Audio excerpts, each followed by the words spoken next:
مدینہ المنورہ کی ایک گلی سے میرے حضور گزر رہے ہیں تو ایک ایسا مکان بن رہا تھا جس طرز تعمیر کو حضور پسند نہیں کرتے تھے. حضور نے رک کے پوچھا یہ کس کا مکان ہے؟ کہا فلاں انصاری صحابی کا. حضور نے کچھ نہیں کہا، گزر گئے. کسی نے اس انصاری کو جا بتایا حضور نے تیرا مکان دیکھا تھا، چہرے پہ آثار پسندیدگی ظاہر نہیں ہوئے. اس نے کہا اچھا. کہا ہاں. اس نے کدال لیا اور مکان کو زمین کے برابر کر دیا. 2-4 دن کے بعد حضور کا دوبارہ گزر ہوا، دیکھا کہ ملبے کا ڈھیر پڑا ہوا ہے. اسے بلایا، کہا میں گزرا تھا تیرا مکان تھا، آج ملبے کا ڈھیر ہے. کہا حضور میں نے گرا دیا ہے. فرمایا کیوں؟ عرض کی سنا تھا آپ کو پسند نہیں، سنا تھا آپ کو پسند نہیں. میں اور آپ دیکھیں ہمارا کیا کیا حضور کو پسند نہیں. سر سے لے کر پاؤں تک غور کریں ہمارا کیا کیا حضور کو پسند نہیں. اپنے عقیقے سے لے کے ولیمے تک دیکھیں ہمارا کیا کیا حضور کو پسند نہیں. اپنی نجی زندگی سے لے کے سیاسی زندگی تک دیکھیں ہمارا کیا کیا حضور کو پسند نہیں. اپنے کاروبار سے لے کر کے انداز معاشرت تک دیکھیں ہمارا کیا کیا حضور کو پسند نہیں. محمد دی زیارت محمد دے رنگ وچ اگر ان کے ہوئے ہیں تو پھر ہم ان کے ہو گئے، پھر اپنی خواہش کہاں باقی رہی. ایک صحابی آئے اور انہوں نے حضور سے سلام کرنا چاہا لیکن حضور نے رخ پھیر لیا. وہ سمجھے شاید کسی وجہ سے التفات نہیں ہوا تو حضور نے جدھر رخ پھیرا تو ادھر جا کے انہوں نے السلام علیکم کہا، لیکن حضور نے پھر رخ پھیر لیا. سمجھ گئے کوئی ناراضگی ہے. تو چونکہ ایک سفر سے آئے تھے تو انہوں نے دیگر صحابہ سے پوچھا کہ مجھے تو سمجھ نہیں آئی کہ حضور کی ناراضگی کا سبب کیا ہے، کیا تم مجھے بتا سکتے ہو کہ حضور ناراض کیوں ہیں؟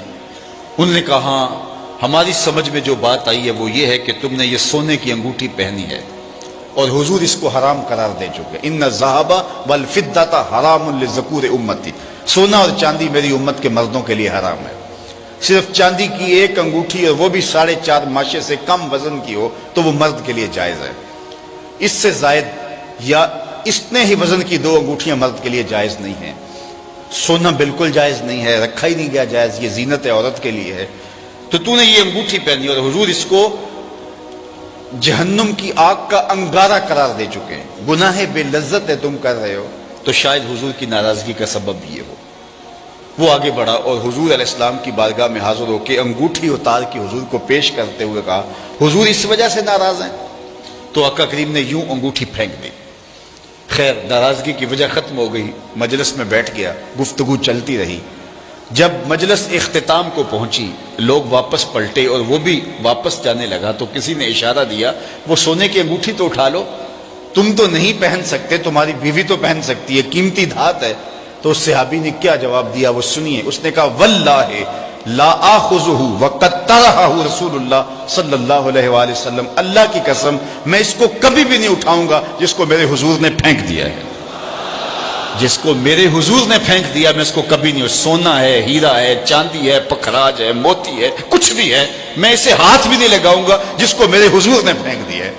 صاحبو دیکھو کس کس چیز کو میرے حضور نے پھینکا ہے، اور ہم اگر اس چیز کو سینے سے لگاتے ہیں تو ہم عاشق رسول نہیں ہو سکتے، ہم خود فریبی میں مبتلا ہیں.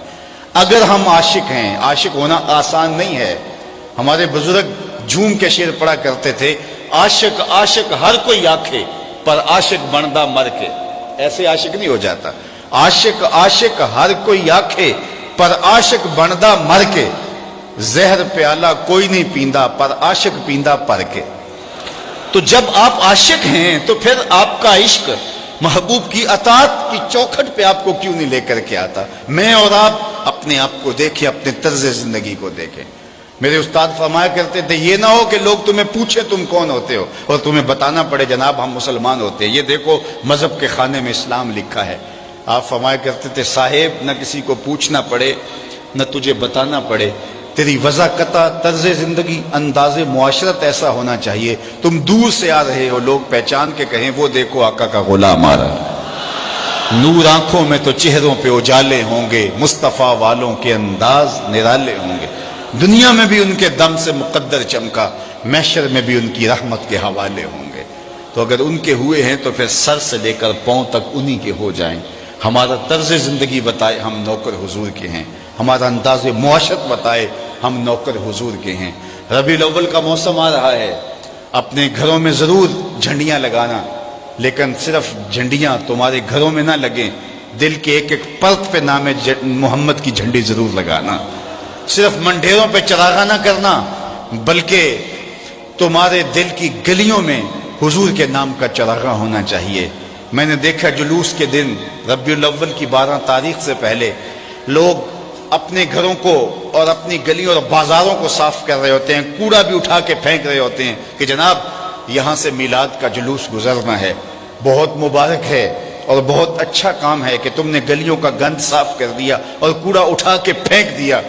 صاحب ایک جھاڑو لے کے دل کی نگری میں بھی آؤ، بہت سارے کوڑے یہاں بھی پڑے ہوئے ہیں، بہت سارے ڈھیر نفرتوں کے، حسد کے، کینے کے، بغض کے یہاں بھی پڑے ہیں، اور آؤ کوئی جھاڑو لے کے ادھر بھی آؤ اور اس دل نگر کی بھی صفائی کرو، اور اندر سے بھی اور باہر سے بھی حضور کا میلاد مناؤ۔ میرے شیخ فرماتے ہیں یاری لا تو پاک نبی سنگ، اے پر پوری یاری، پھر درود قبول ہے تیرا لکھ نہ لو ایک باری۔ پھر تم ایک بار ہی پڑھو گے تو وہ لاکھ سے زیادہ وزنی ہوگا، جب تمہارا اندر بھی درود پڑھ رہا ہوگا، تمہارا باہر بھی درود پڑھ رہا ہوگا۔ آئیے اس موسم رحمت میں اپنے آپ کو بدلنے کی کوشش کیجیے۔ حضور کی رحمتیں چھما چھم برستی ہیں، دلوں کے آنگن محبت رسول سے آباد ہوتے ہیں۔ محبت اپنے تمام تر آداب کی رعایت کے ساتھ ہمارے وجود سے ظاہر ہو، ہمارا طرز زندگی حضور کی محبت اور حضور کے پیار کا رنگ دکھائے، اور ہم دور سے دکھائی دے کہ ہم عاشق رسول ہوتے ہیں، ہم غلام رسول ہوتے ہیں۔